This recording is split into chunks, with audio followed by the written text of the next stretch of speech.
जी, बिस्मिल्लाहिर्रहमानिर्रहीम। स्टूडेंट्स अस्सलाम वालेकुम।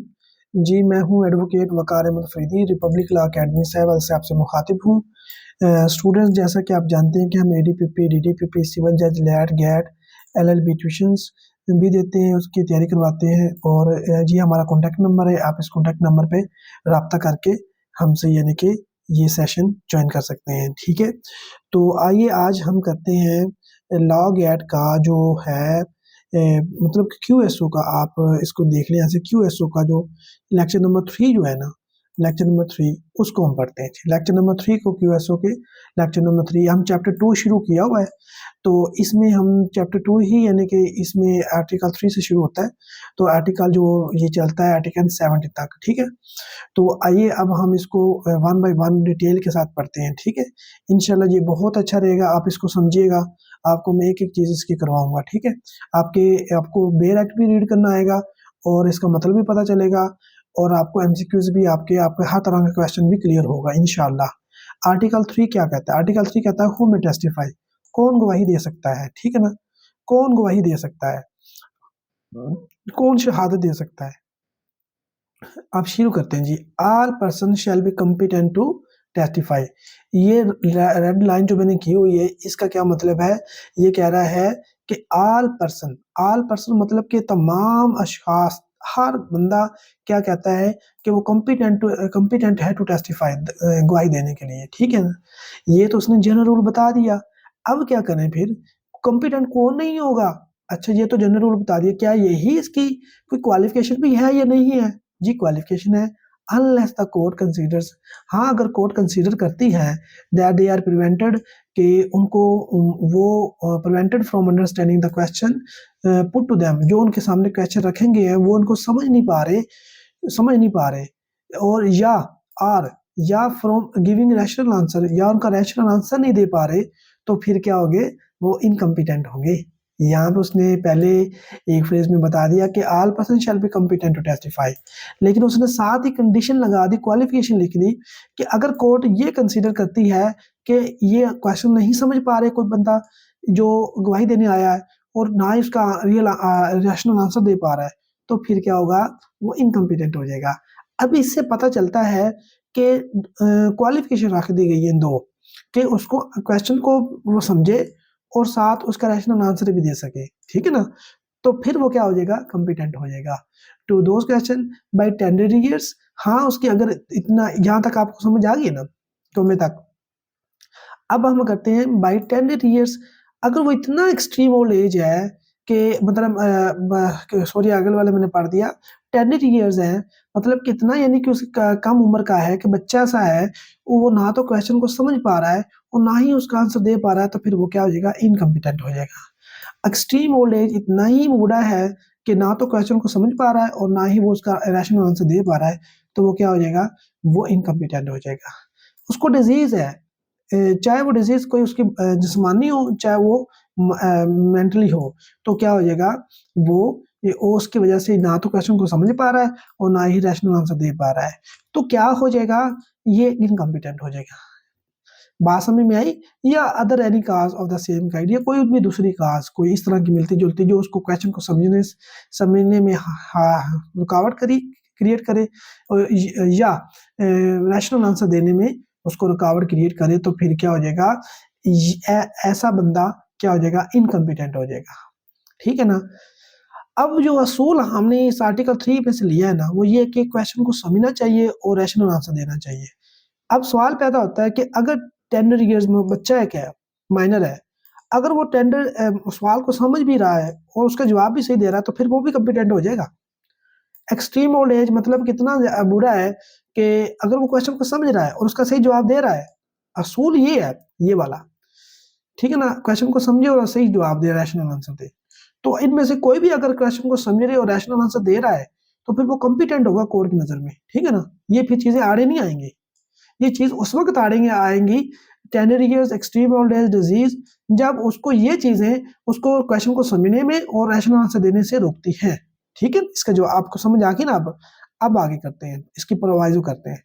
Provided that a person shall not be competent to testify, उसने कहा है a person shall not be competent to testify, वो टेस्टिफाई यानी कि गवाही नहीं दे सकता। कौन?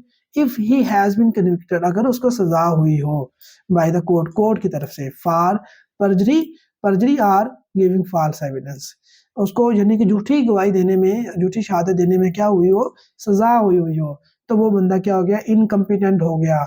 ऐसा बंदा इनकम्पिटेंट है, ठीक हो गया।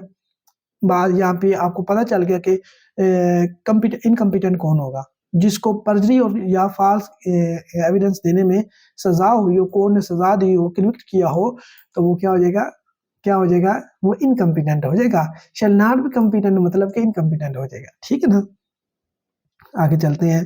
Provided further that, provided further that में ये है कि the provisions of the first proviso, ये जो ऊपर हमने अभी पढ़ी है, the provisions of the first जो प्रोवाइजो है, शैल नॉट अप्लाई, ये किस पर अप्लाई नहीं करेगी, ये वाली किस पर अप्लाई नहीं करेगी, to a person about whom the court is satisfied, अगर किसी के बारे में कोर्ट सेटिस्फाइड है कि क्या किस लिहाज से, दैट ही हैज रिपेंटेड, वो उसने पछताया है, एंड देयर आफ्टर, और उसके बाद वो मैंडेट इज वेज, उसने अपने तौर तरीके भी दुरुस्त कर लिए, अब वो झूठी गवाही नहीं देता, अब उसने अल्लाह तौबा कर ली अल्लाह ताला से, और अपने तरीका तौर तरीके भी ठीक कर लिए, तो फिर ऐसा शख्स क्या हो जाएगा, कॉम्पिटेंट हो जाएगा। ये प्रोवाइजर इस पर अप्लाई नहीं करेगी ऐसे शख्स पे जिसने रिपेंट किया है और अपने वेज मेंड कर लिए हैं, ठीक है ना, उस पर अप्लाई नहीं करेगी, ठीक है ना। और दूसरी तीसरी चीज क्या है, कोर्ट का सेटिस्फाइड होना जरूरी है, अगर कोर्ट सेटिस्फाइड नहीं है तो फिर यानी कि वो इनकम्पिटेंट ही रहेगा, ऐसा शख्स जिसको सजा हुई हो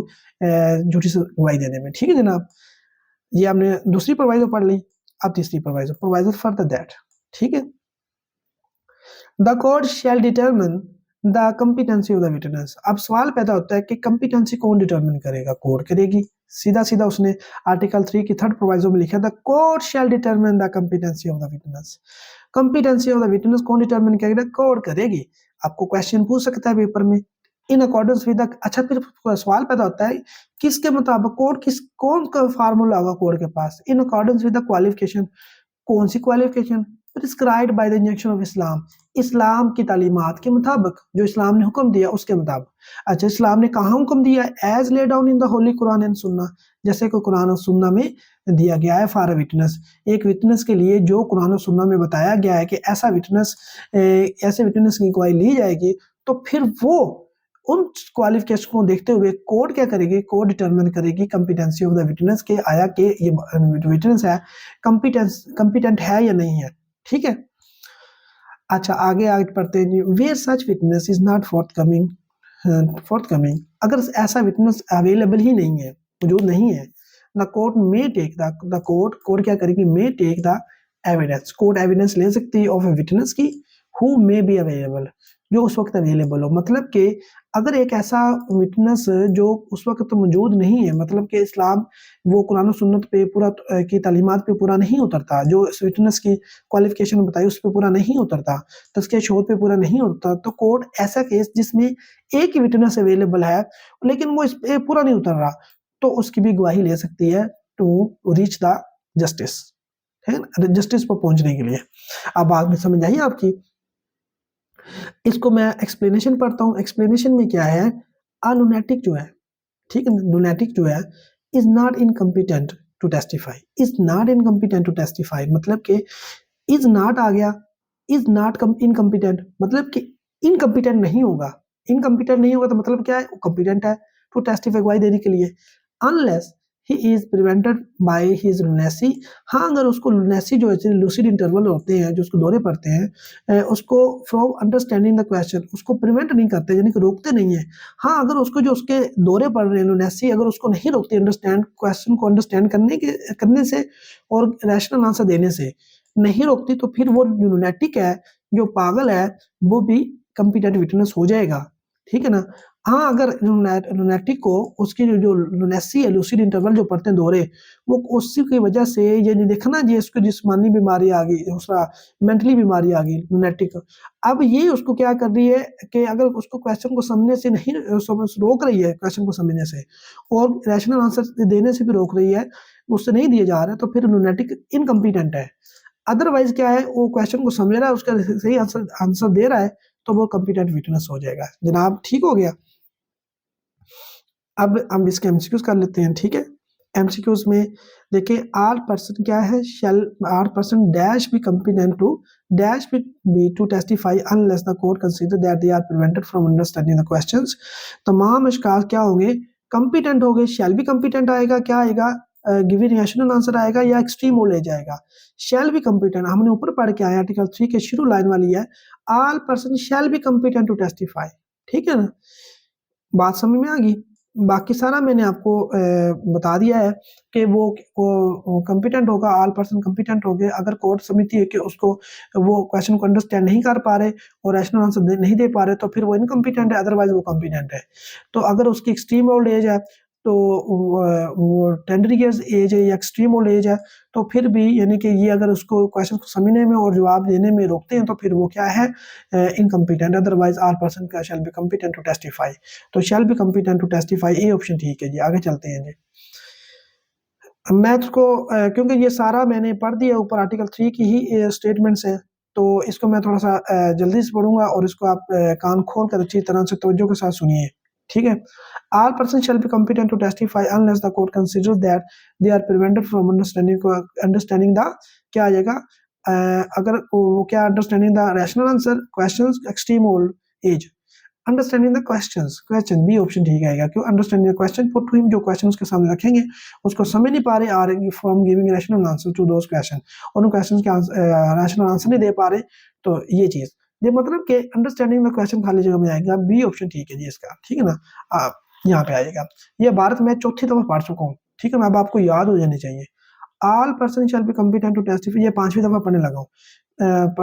Testify unless the court considers that they are prevented from understanding the question put them from giving rational answer, जो और giving rational answer नहीं दे पा रहे by tender years are extreme old age, extreme old age या tender years, extreme old age आएगा यहाँ पे, ठीक है ना। बाकी चीजों का जिक्र किया, टेंडर ईयर्स का, डिजीज का और एक्सट्रीम ओल्ड एज का जिक्र नहीं किया, वो हमने ऑप्शन में है वो लगाएंगे। ये 6ठी दफा all person shall be competent to testify, ठीक है, तमाम शख्स कॉम्पिटेंट होंगे अगर कोर्ट कंसीडर करती है कि वो क्वेश्चन को नहीं समझ पा रहे और रैशनल आंसर नहीं दे पा रहे टेंडर ईयर्स की वजह से, एक्सट्रीम ओल्ड एज की वजह से या डिजीज की वजह से, यहाँ पे डिजीज आ जाएगा, ठीक है ना, तो फिर वो इनकॉम्पिटेंट विटनेस हो जाएंगे। एमसीक्यू नंबर 5, एमसीक्यू नंबर 5 करते हैं, ये देखो 7वीं दफा स्टेटमेंट पढ़ो, तमाम शख्स कॉम्पिटेंट हो गए टेस्टिफाई करने के अगर कोर्ट ये कंसीडर करती है कि वो दे आर प्रिवेंटेड, के उनको मना करते हैं यानी कि उसको prevented from understanding the question, मतलब कि वो क्वेश्चन को समझ नहीं पा रहे, प्रिवेंटेड आएगा जी यहाँ पे। अब देखो ना, बार बार पढ़ने से आपको वैसे याद हो जाती है, तो इसी तरह ही आपने भी करना है जनाब, ठीक है ना, अच्छे बच्चों की तरह आपने पढ़ना है। आगे चलते हैं। एमसीक्यू नंबर 6, एमसीक्यू नंबर 6 क्या कहता है, ये देखिए ये 8वीं दफा भारत आ गई, all person shall be competent to testify unless the court consider करती है कि ये prevented from understanding the question, prevented from understanding the question, ये देखो मुझे वैसे इस बार नहीं याद हो गई है आपको बल्कि पढ़ाते पढ़ाते, ठीक है ना, बी ऑप्शन ठीक है जी। ले जी 9वीं दफा ये स्टेटमेंट आ गई है, are person shall be competent आएगा, एक्सट्रीम ओल्ड एज आएगा, गिवन रैशनल आंसर आएगा, then are person shall be competent to testify, ये बी ऑप्शन ठीक है जी, ये मैंने ऊपर भी बना दिया था, ठीक है। 9 एमसीक्यू से are person shall be competent to testify देखिए जबानी याद होगी हमारा, टू टेस्टिफाई। ले जनाब यहाँ तक तो मैंने यानी कि एक ही यानी कि जो स्टेटमेंट के मैंने 9 एमसीक्यूज बना के दिए, हर तरह से अगर जिस तरह से भी आ जाए आपको आप इसको कर ले। MCQs number 10, a person shall not be competent to testify, एक पर्सन कॉम्पिटेंट नहीं होगा गवाही देने के लिए if he has been convicted, अगर वो कन्विक्टेड है बाय द कोर्ट की तरफ से for for for perjury or giving false evidence, perjury इधर है, यस परजरी है, ए ऑप्शन ठीक है। आगे ये question number MCQ number 11, a person about whom the court is satisfied, अगर एक कोर्ट किसी बारे में कोर्ट सेटिस्फाइड है कि उसने अपने जो पछताया और आप परजरी पर और फाल्स गिविंग एविडेंस देने पर पछताया है और उसके बाद क्या उसने अपने तौर तरीके भी दुरुस्त कर लिए हैं, तो ऐसा शख्स क्या हो जाएगा, वो कॉम्पिटेंट टू टेस्टिफाई हो जाएगा, मैंडेटरीज वे आ जाएगा, giving false competent to testify हो जाएगा, ठीक है ना।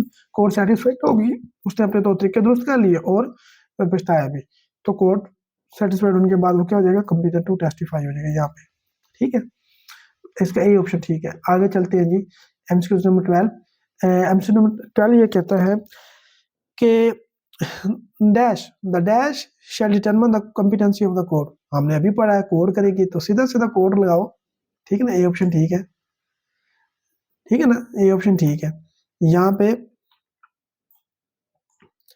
अब यहाँ पर हम लगाते हैं एमसीक्यू नंबर 13 करते हैं, the code shall determine the competency of the witness करेगी किसके मुताबिक, क्वालिफिकेशन कौन सी, जो prescribed by the injection of Islam, या इंजेक्शन ऑफ इस्लाम है, यस है, बी।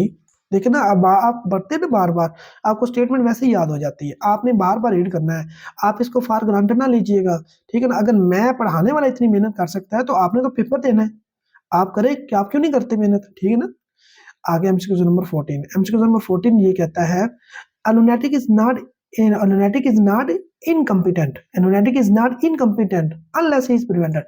क्या incompetent लिखा है, incompetent to testify, हाँ ये देखिए बी में, a lunatic is not incompetent to testify, कि वो कह रहा है कि lunatic मतलब कि competent witness है अगर वो क्वेश्चन को समझ पा रहा है और उसके रैशनल आंसर दे पा रहा है। अगर वो क्वेश्चन को समझ नहीं पा रहा और रैशनल आंसर नहीं दे रहा, देन वो इनकम्पिटेंट है, ठीक है ना, देन वो इनकम्पिटेंट है। अदरवाइज यहाँ पे क्या होना है, आपने कंपिटेंट तो है, आपने ये नहीं लगा देना कंपिटेंट टू टेस्टिफाई, आपने लुनेटिक इज नॉट कंपिटेंट लगाएंगे ये वाला, तो फिर इसका मतलब वो कंपिटेंट नहीं है। Lunatic is not competent to testify, अगर आप लगाएंगे आपने लगाना है कि वो कंपिटेंट है, बार तो पढ़ के lunatic is not incompetent to testify, is not incompetent to testify, उसने पीछे नॉट दे दिया ना, इस वजह से नॉट इनकम्पिटेंट टू टेस्टिफाई, मतलब कि वो क्या है, कंपिटेंट विटनेस है, ठीक हो गया। ऐसे करना है, ये बड़ा ही ट्रिकी एमसीक्यूज बना हुआ है, ठीक है। आगे जी जजेस एंड मजिस्ट्रेट का पढ़ लेते हैं। मैंने आर्टिकल 3 पढ़ा दिया, उसकी प्रोवाइजो पढ़ा दी, उस एक्सप्लेनेशन पढ़ा दी, ठीक है ना। अब मैं आर्टिकल आपको 4 पढ़ाता हूँ, ठीक है ना, आर्टिकल 4 पढ़ाता हूँ। ये देखिएगा आर्टिकल 4 कितना इम्पोर्टेंट है, ठीक है ना।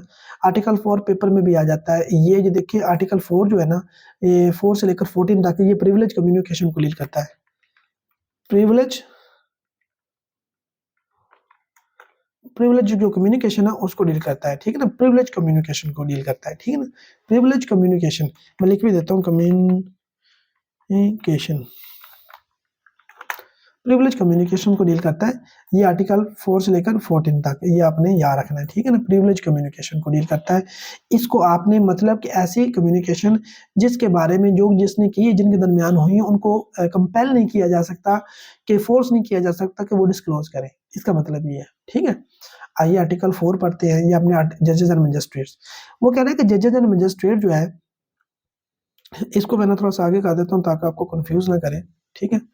इसको मैं ब्रैकेट में भी लिख देता हूँ, आर्टिकल 4 से 14 तक ये है प्रिविलेज कम्युनिकेशन। आगे वो कहता है कि नो जज या मजिस्ट्रेट, कोई भी जज या magistrate shall except upon the special order of the some court to which he is subordinate. मतलब वो कह रहा है कि किसी भी जज को ना ही मजिस्ट्रेट को except upon the special order, हाँ स्पेशल ऑर्डर किसी के ऐसी कोर्ट जो जिसके वो सबऑर्डिनेट है, मतलब इसका मतलब है सुपीरियर कोर्ट के स्पेशल ऑर्डर पे उसको कंपेल किया जा सकता है वो डिस्क्लोज करे।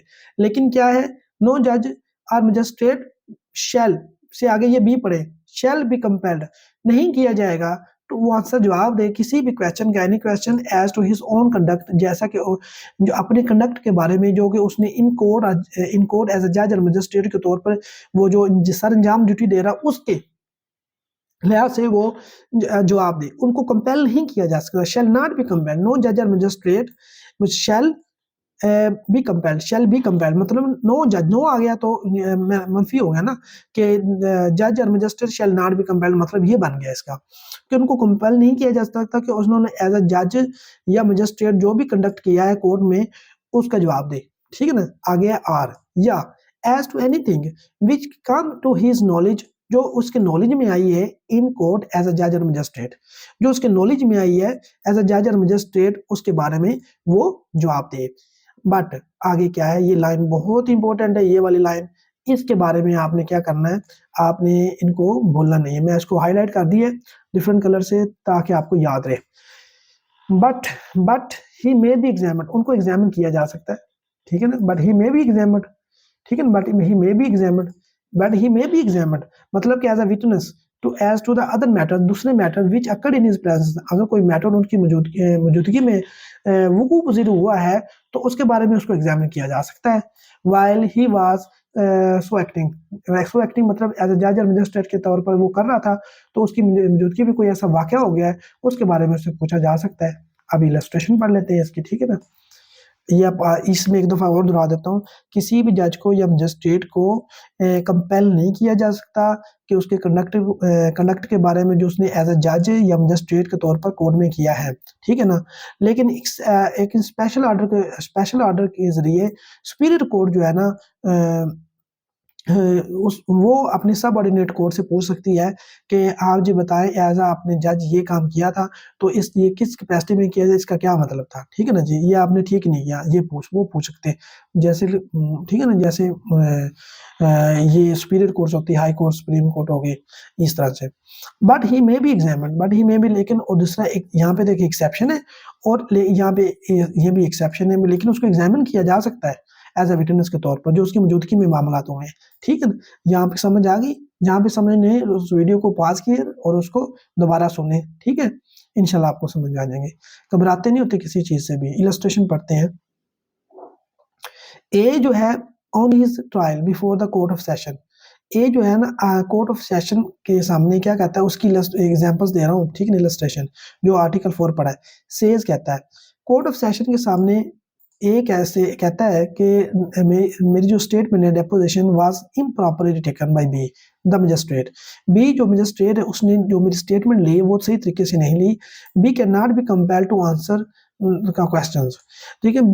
बी को कंपेल नहीं किया जाता, मजिस्ट्रेट को कंपेल नहीं किया जाता कि वो आंसर एज टू दिस इसका जवाब दे, ये कि उसने स्टेटमेंट सही तरह रिकॉर्ड क्यों नहीं की, except upon the special order of the superior court, ठीक है ना। सुपीरियर कोर्ट के ऑर्डर पर उससे पूछा जा सकता है, ये आपने याद रखना, ये पेपर में बनता है, आता है इसका भी क्वेश्चन, ठीक है।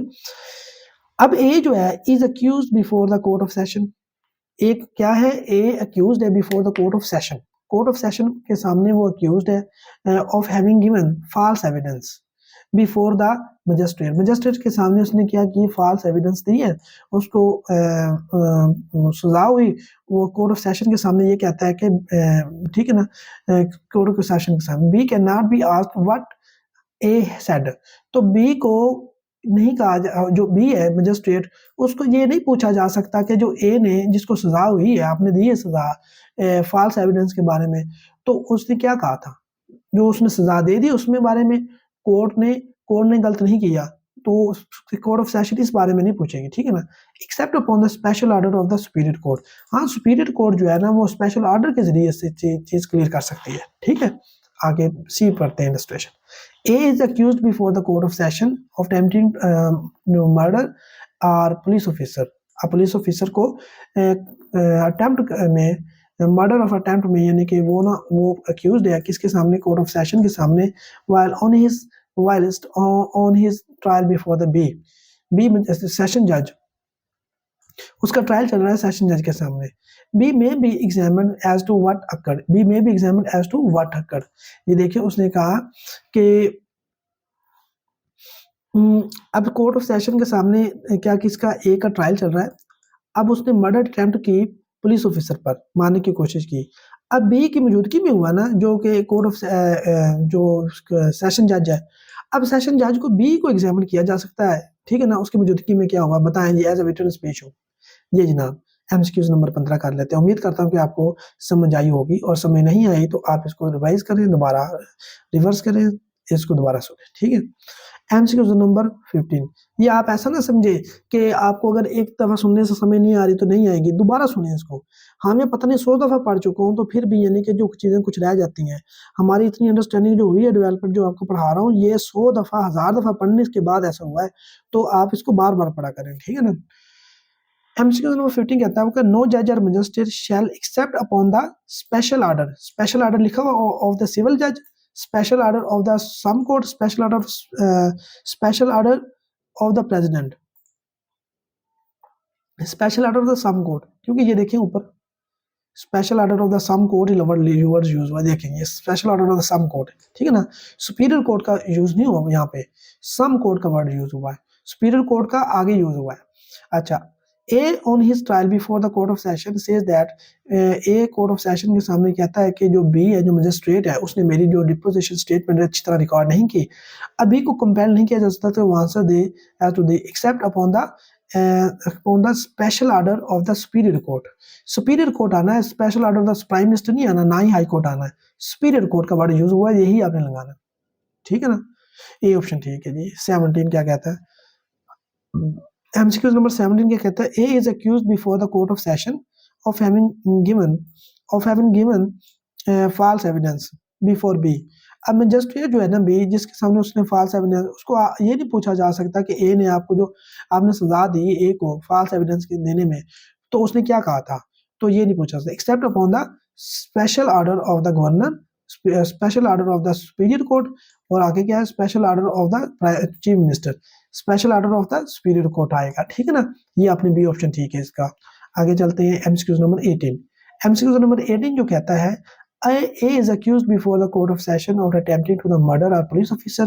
ये देखो मैंने एक दफा पढ़ाया और उसका उसी स्टेटमेंट का एमसीक्यूज बना के आपके सामने रख रहा हूँ ताकि आपको अच्छी तरह से याद हो जाए।